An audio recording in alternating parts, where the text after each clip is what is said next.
Hello everyone. As you all know, these days the pandemic appears to be worsening with no end in sight. This has led to some policy changes and structural changes in the everyday life of people. This video is going to be recounting some of the work that Gallup Pakistan has been doing in terms of finding out what the public sentiment is and how people and businesses are being affected by the coronavirus.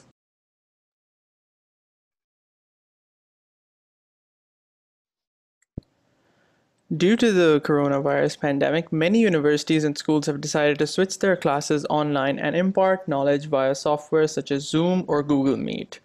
Gallup surveyed the students of these classes and asked them about their experiences.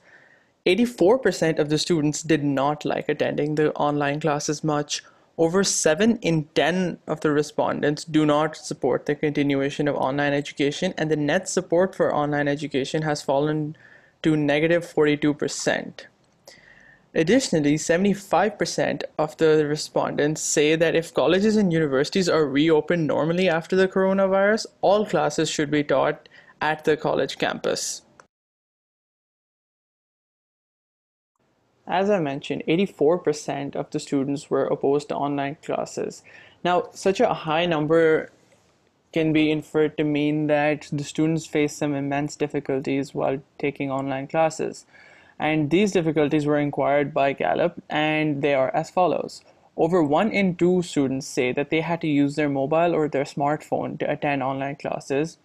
Nearly 1 in 5 of the students cite non-availability of electricity as a serious challenge faced during online classes. Half of the total respondents claim using a fixed broadband device to attend their remote classes.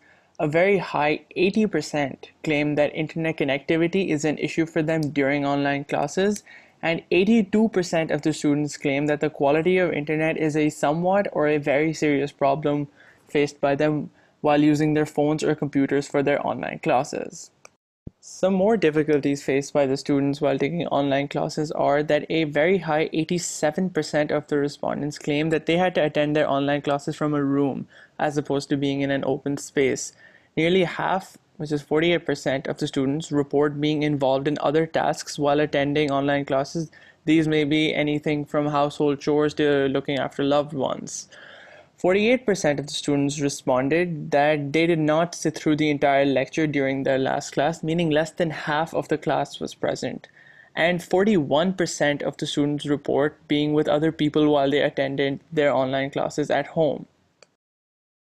The lockdown has had various effects on the moods of people, and after inquiring about these changes in the moods, the results show that 29% of the respondents felt happy in the 7 days preceding the survey, with more males feeling happier. 24% felt bored, with almost equal levels being male and female. A little over 20% of the people, which is 1 in 5 people, felt sadness in the week preceding the survey, with more sadness experienced by females. 17% of the people felt stressed out, while 7% of the respondents felt angry. 2% of the respondents felt lonely in the week before the day the survey took place.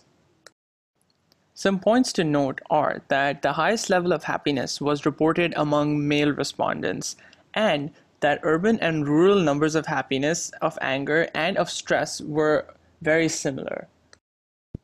A good portion of an economy is the private sector, and in many countries, the private sector is facing financial losses due to the imposition of a lockdown this year. The respondents of our survey report that 62% of business owners feel their business is performing worse. 73% of the respondents feel the outbreak of COVID-19 is a serious problem for their business. The net future expectation of business has fallen from 9% to negative 4%. In terms of how Pakistan is performing, 62% of our respondents believe the country is headed in the wrong direction. And to make matters worse, 17% of business owners are considering laying off some of their employees. This would add to the already prevalent unemployment in the country. That's all for now. Thank you so much for watching. If you enjoyed this video and found it informative, please subscribe to the channel and share the video.